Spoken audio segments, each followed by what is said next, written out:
பாரு, என் குழந்தைய பார்த்து எவ்வளவு நாள் ஆச்சு. அக்கா அம்மாடி, சொன்னா கேளு, அழாத.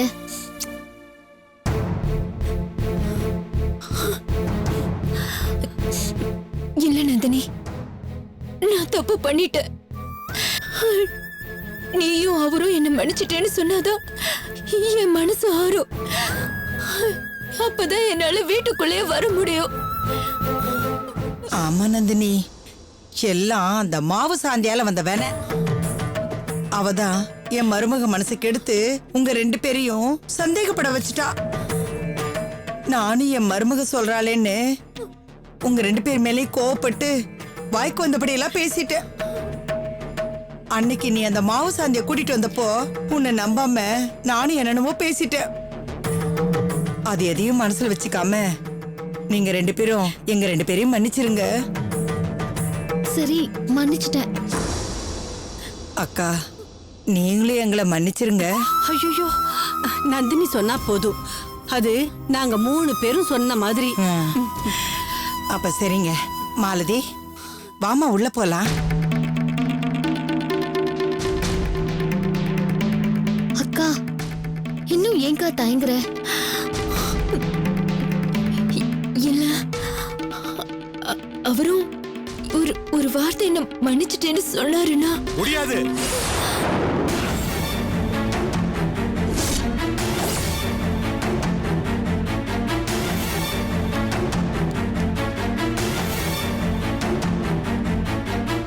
என்ன மாமா சொல்றீங்க? முடியாது நந்தினி, என்னால இவளை என்னைக்குமே மன்னிக்க முடியாது. சுந்தரு வேண்டப்பா, அப்படி சொல்லாதப்பா. டேய், அவ உன் பொண்டாட்டிங்கிறத மறந்துடாதடா. நீ வாய மூடு. நான் உன்கிட்ட பேசுறதுக்கு தயாரா இல்ல. சுந்தர், இத பாருப்பா, இன்னுமா உனக்கு கோபம் தீரல? மாலதி மனசு மாறினா போதுமேன்னு நாமெல்லாம் தவம் கிடந்தோம்பா. இப்போ அவ மனசு மாறி வந்து மன்னிப்பு கேட்டு ஏத்துக்கோன்னு சொல்றா. இத பாரு, நீ மன்னிக்காட்டி அவ எங்க போவா சொல்லு? எங்கேயோ போட்டும் எக்கேட கெட்டு போகட்டும், அத பத்தி எனக்கு எந்த கவலையுமே இல்ல. ஏன் மாமா இப்படி சொல்றீங்க? வேற எப்படி பேச சொல்ற? கொஞ்சம் யோசிச்சு பாரு. அர்ஜுன் அந்த லேண்ட் ஓனரை கொலை பண்ணி அதை நீ கண்டுபிடிச்சு அவனை ஜெயிலுக்கு அனுப்புறதுனால இப்ப எல்லா உண்மையும் வெளியில வந்துருச்சு. அதனால வேற வழி இல்லாம இப்ப மனசு மாறி வந்து இங்க மன்னிப்பு கேக்குறா. இதுக்கப்புறமா அவன் நம்ம 2 பேரையும் நம்பாம இருந்தானா என்ன நடக்கும் தெரியுமா? அன்னைக்கு நம்மள எடுத்தெறிஞ்சு பேசி உழுதி வாரி தூத்துனவங்களா இன்னைக்கு இவளையே அதே மாதிரி அசிங்கப்படுத்தாம விட மாட்டாங்க. அதுக்கு பயந்துகிட்டு தான் மன்னிப்பு கேக்குறா. அவன் அந்த அர்ஜுன் மட்டும் கொலை பண்ணாம இருந்திருந்தானா இவன் இன்னும் நம்மள நம்பி இருக்க மாட்டா. மாமா, சரி, இன்னைக்கு நம்மள நம்பிட்டா. நாளைக்கு அர்ஜுனுக்கு பதிலா வேற யாராவது ஒருத்தன், மாவு சாந்திக்கு பதிலா வேற யாராவது ஒருத்திக்கு பணத்தை கொடுத்து நம்மள பத்தி தப்பு தப்பா பேச வச்சானா அதை இவன் நம்ப மாட்டாங்கிறது என்ன நிச்சயம்? அதை நம்பி நம்ம 2 பேரையும் ஒதுக்கி வைக்க மாட்டான்னு என்ன நிச்சயம்? அதுக்கப்புறம் இவன் நம்மளை ஏத்துக்கணும்னா அர்ஜுன் மாதிரியே அவனும் ஒரு ஆளை வச்சு கொலை பண்ணி இருக்கணும். அந்த கொலைகாரனை நீ உசுர பணைய வச்சு கண்டுபிடிச்சு போலீஸ்ல ஒப்படைக்கணும். என்ன மாமா, அக்கா மேல கோவப்படுறதுக்கு உங்களுக்கு உரிமை இருக்கு. அதுக்காக அக்கா மறுபடியும் இந்த மாதிரி ஒரு தப்பு பண்ணுவான்னு சொல்லாதீங்க. அத நான் ஏத்துக்க மாட்டேன். ஏன் பண்ண மாட்டா? கண்டிப்பா பண்ணுவா நந்தினி. புருஷன் மேல ஒரு தடவை சந்தேகப்பட்டவே முடிஞ்சு போச்சு. அந்த சந்தேகம் வெட்ட வெட்ட முளைச்சிட்டு இருக்குமே தவிர பட்டு போகாது. ஒரே தடவையில பட்டு போறதுக்கு இவளுக்கு நிலையான புத்தி இல்ல. இவளுக்கு நிலையான புத்தி இருந்துச்சுன்னா யாரு என்ன சொன்னாலும் கட்டின புருஷனை சந்தேகப்பட்டிருக்க மாட்டா. சரி, சந்தேகப்பட்ட இல்லம்மா, அப்ப இவ என்னமா பண்ணிருக்கணும்? ஆரம்பத்திலேயே என்கிட்ட வந்து மனசுல இருக்கிறத சொல்லி இருக்கணும். இது மாதிரி மாவு சாந்தி வந்து உங்க 2 பேரையும் பத்தி தப்பு தப்பா சொல்றா. அவ சொல்றத கேட்டுட்டு எனக்கு குழப்பமா இருக்கு. அது உண்மையா பொய்யான்னு எனக்கு தெரிஞ்சாகணும்னு என்கிட்ட கேட்டிருக்கணும். அப்படி அவ கேட்டிருந்தானா அப்பவே அந்த சாந்தியோட குடுமையை பிடிச்சி இழுத்துக்கிட்டு வந்து ஏண்டி இந்த மாதிரி தப்பு தப்பா சொல்றேன்னு கேட்டிருப்பேன். அர்ஜுனுக்கு அவ கைக்கூலியா இருந்தத அப்பவே அவ ஒத்துக்கிட்டு இருந்திருப்பா, பிரச்சனை எல்லாம் முடிஞ்சிருக்கும். ஆனா இவ என்ன பண்ணா, அவ சொன்னதெல்லாம் அப்படியே நம்பினா. ஒரு வார்த்தை என்கிட்ட கேட்கல, நம்ம யாருகிட்டயுமே கேட்கல. நானும் நீயும் தப்பு பண்றேன்னு சொல்லிட்டு திடீர்னு வீட்டை விட்டு கிளம்பி போயிட்டா. அதுதான் ஒரு நல்ல பொண்டாட்டிக்கு அழகா?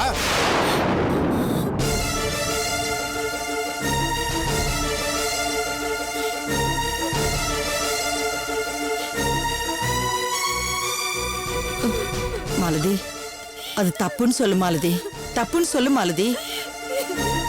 வா மாலதி, வா வா வா மாலதி, வா.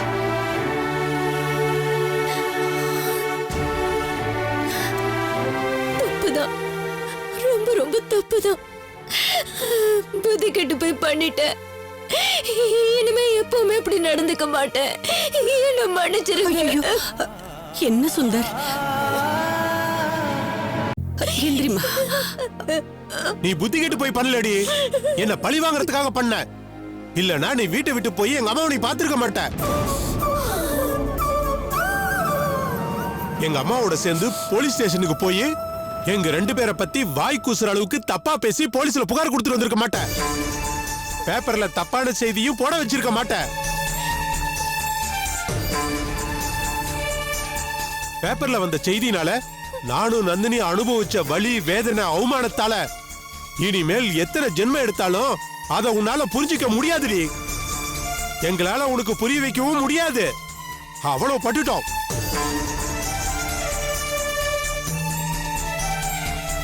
தெருவுல நடக்க முடியல, ஒரு கடைக்கண்ணிக்கு போக முடியல. பொண்டாட்டி அடிச்சு துரத்தி விட்டுட்டு மச்சினிய வச்சிருக்கான்னு வாய் கூசாம பேசுறாங்க.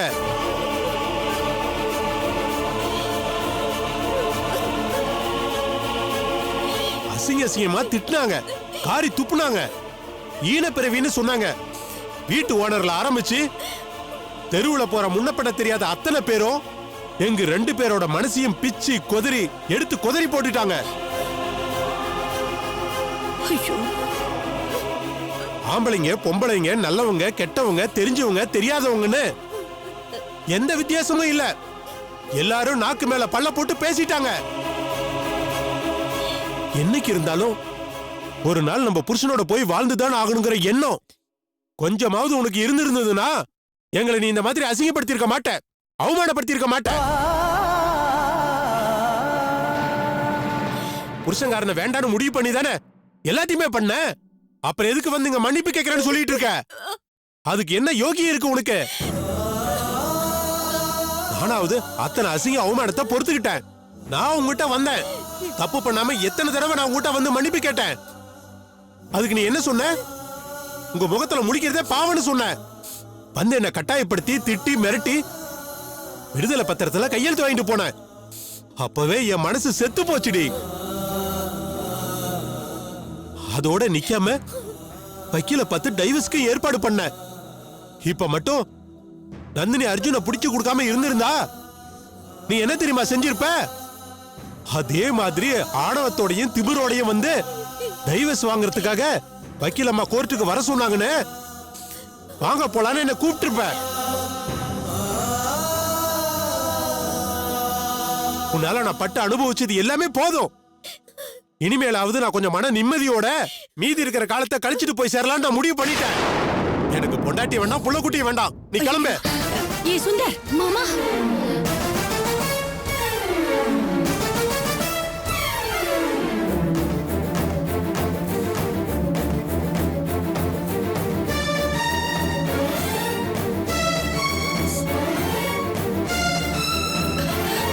ஐயோ மாலதி, மாலதி, மாலதி, அக்கா, மாலதி, அக்கா நில்லுக்கா. மாலதி, அக்கா, அக்கா, மாலதி, எங்கக்கா போற? மாலதி, அக்கா, இது பாரு, போகாத. நான் சொல்றது கொஞ்சம் கேளுமா. இது பாருங்க, இனிமே என்னால இங்க இருக்க முடியாது. மறுபடியும் எந்த தப்பான முடிவுக்கெல்லாம் போக மாட்டேன். என்ன தடுக்காதீங்க. ஐயோ மாலதி, நான் சொல்றது கொஞ்சம் கேளு மாலதி. அக்கா, நான் சொல்றத கேளுக்கா. ஐயோ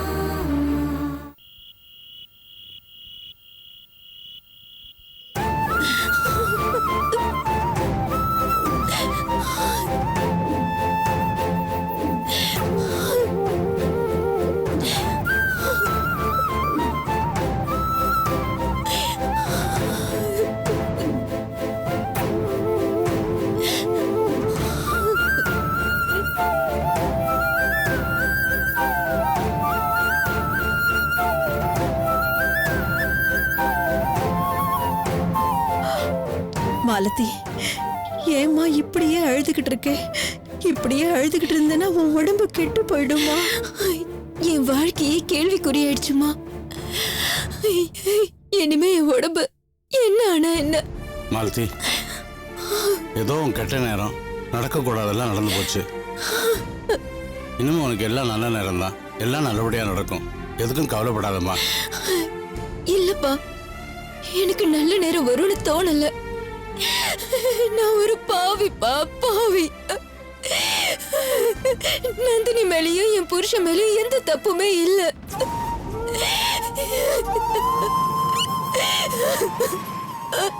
அதத்தான் நாங்க ஆரம்பத்துல இருந்தே சொல்லிக்கிட்டு இருந்தோமே, நீதான் கேட்கல. உன் மனம் போன போக்கிலேயே போயிட்ட. எல்லாரும் சொன்னீங்கம்மா, ஆனா என் புத்திக்கு தான் உரைக்கல. தேவையில்லாம அவங்க மேல சந்தேகப்பட்டு இதனால நானும் நிம்மதி இல்லாம அவங்களையும் நிம்மதியா இருக்க விடாம பண்ணிட்டேன். எல்லாரோட நிம்மதியும் கெடுத்தது அந்த கொலைகார அர்ஜுன் தானே தெரியாம அவன் வீட்டுக்கே நான் வேலை செய்யறதுக்காக போனதுதான் ரொம்ப பெரிய கொடுமைமா. அர்ஜுன் ஒரு கொலைகாரன்னு நந்தினி நிரூபிச்சு காட்டிட்டா. அது மூலமா என் மனசையும் அவ தெளிவுபடுத்திட்டாமா. அந்த ராஸ்கலுக்கு என்ன தைரியம் இருந்தா உன்னை பணைய கைதியா பிடிச்சு வச்சு அந்த கொலைகாரனை கொண்டு வந்து ஒப்படைச்சாதான் உன்னை விடுவிப்பேன்னு சொல்லியிருப்பான்.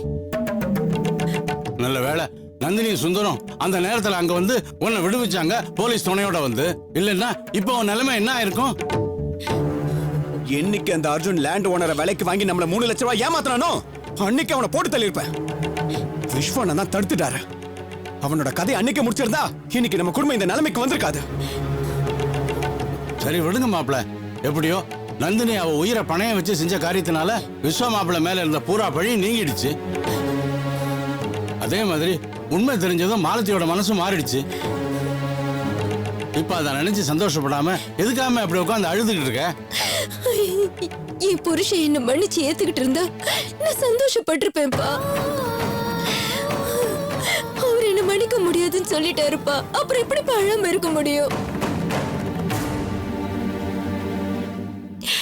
நான் செஞ்ச தப்பையும் நான் பேசுற வார்த்தையும் சுட்டி சுட்டி காட்டி மறுபடியும் நீ மனசு மாற மாட்டேங்கிறதுக்கு என்ன நிச்சயம்னு கேக்குறாருப்பா.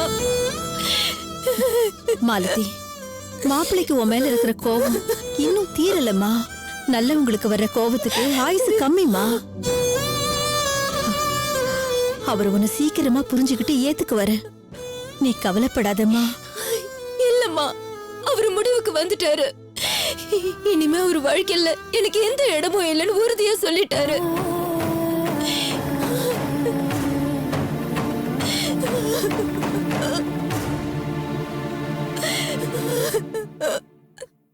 அக்கா, அது எப்படிக்கா மாமா அப்படி சொல்ல முடியும்? அதெல்லாம் கோவத்துல சொன்ன வார்த்தைக்கா. நீ தேவையில்லாம மனசு போட்டு குழப்பிக்காத. நான் வேணும்னா மாமா கிட்ட நாளைக்கு போய் பேசுறேன். நீ அமைதியா இரு. இல்ல ரேவதி, அவர்கிட்ட நான் பண்ண தப்பு எல்லாத்தையுமே ஒத்துக்கிட்டேன். அப்ப புத்தி கேட்டு போய் அப்படி பண்ணிட்டேன். இனிமே அந்த மாதிரி எல்லாம் பண்ண மாட்டேன்னு அவர்கிட்ட கதறினேன். ஆனா அவர் கொஞ்சம் கூட மனசு இறங்கவே இல்லை.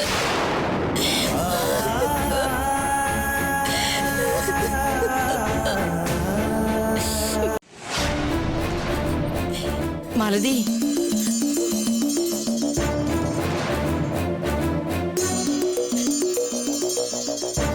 நீ வந்ததுக்கு அப்புறம் உன் பின்னாடியே வந்தனா மனசு கேட்காம மறுபடியும் அந்த வீட்டுக்கு போய் அவன் காலில் விழாத குறைய கதறி பார்த்தம்மா.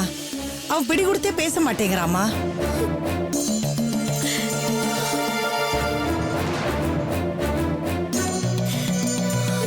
ஆனா அதுக்காக இந்த அத்தை ஓஞ்சி போயிடுவேன்னு நினைக்காத. அவனை உன்னோட சேர்த்து வைக்காம சோறு தண்ணி திங்க மாட்டேன். இப்ப உன் மேலே தப்பு இல்லைன்னு தெரிஞ்சு போச்சு, என் பையன் மேலே தப்பு இல்லைன்னு தெரிஞ்சு போச்சு. அப்புறம் எதுக்காக நீங்க 2 பேரும் பிரிஞ்சு வாழணும்?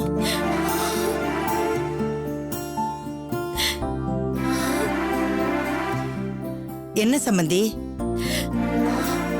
நான் கேக்குறது சரியா தப்பா நீங்களே சொல்லுங்க. ரொம்ப சரி சம்பந்தி. இத மாப்பிள்ளைக்கு புரிய வைக்க வேண்டிய கடமை நம்ம எல்லாருக்கும் இருக்கு. நாளைக்கே எல்லாரும் போய் பேசுவோம். விஷயம் நல்லது நடக்கும். எல்லாரும் எதுக்கு போய் பேசணும்? நான் ஒருத்தி போதும். அவனை வழிக்கு கொண்டு வரது எப்படின்னு பெத்தவ எனக்கு நல்லா தெரியும்.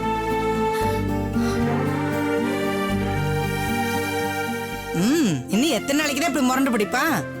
மிஞ்சி போனா ஒரு 2 நாள் இல்ல 3 நாள். அதுக்கப்புறம் அவனே இங்க வந்து மாலதிய கூட்டிட்டு போறானா இல்லையான்னு பாருங்க.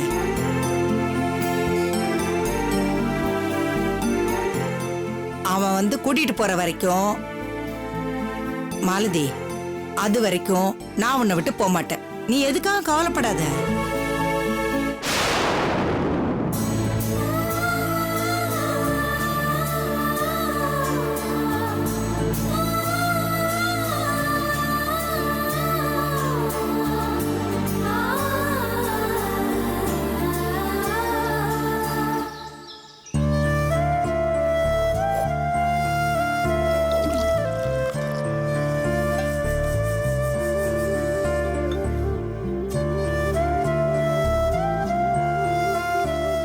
என்ன வள்ளி, மாலதி கொஞ்சமாவது சமாதானம் ஆனாலா இல்லையா?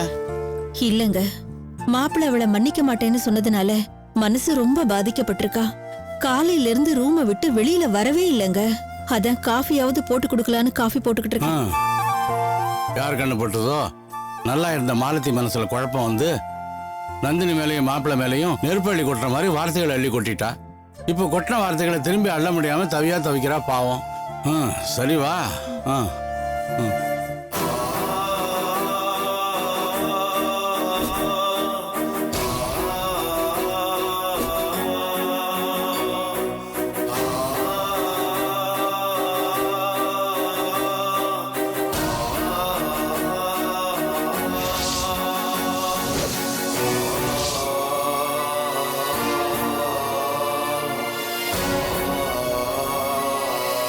மாலதி, மாலதி, இந்தாம்மா காஃபி குடிமா. மாலதி, நீ என்ன சின்ன குழந்தையா? அதான் நாங்க எல்லாம் சொல்றோம்ல. கண்டிப்பா மாப்பிள்ளை உன்னை மன்னிச்சிருவாருமா, நம்புமா. மாலதி, நீர் அடிச்சு நீர் விலகாதுன்னு சொல்லுவாங்க. அதே மாதிரிதான் குடும்பத்துல நடக்கிற சண்டை சச்சரவுகளும் கோபதாபங்கள் இருக்கும்போது எல்லாமே நம்ம விட்டு விலகி போன மாதிரி தான் தெரியும். உண்மையை தெரிஞ்சு கோபதாபங்கள் அடங்கிட்டா பழையபடி குடும்பத்துல சந்தோஷம் வந்துரும்மா. இப்ப நீ செஞ்ச தப்ப உணர்ந்துட்ட, மன்னிப்பும் கேட்டுட்ட. தப்பு செஞ்சவங்க தப்ப உணர்ந்து மன்னிப்பும் கேட்டுட்டா அதை மன்னிக்கணும்னு மாப்பிள்ளைக்கும் நல்லா தெரியுமா. ஆமாமா, நேத்து கோவத்துல பேசிட்டாரு. அதுக்காக நாங்க அப்படியே விட்டுடுவோமா? இன்னைக்கு நானும் அப்பாவும் மாப்பிள்ளைய பார்த்து பேசுறோமா. நிச்சயமா மாப்பிள்ளை சமாதானம் ஆயிடுவாரு. வேண்டாமா, நீங்க யாரும் எனக்காக அவர்கிட்ட போய் பேசி அவமானப்பட வேண்டாம். ஐயோ, நான் சாதாரண தப்பா செஞ்சிருக்கேன், பெரிய பாவம் தானே செஞ்சிருக்கேன். நான் வார்த்தையால பேசியிருந்தா அவங்களும் என்ன மன்னிச்சிருப்பாங்க. நான் வார்த்தைங்கிற பேர்ல அவங்க 2 பேர் மேலயும் நெருப்பள்ளி கொட்டி இருக்கேன். அதுல அவங்க 2 பேர் மனசும் பொசுங்கி போயிருக்குமா?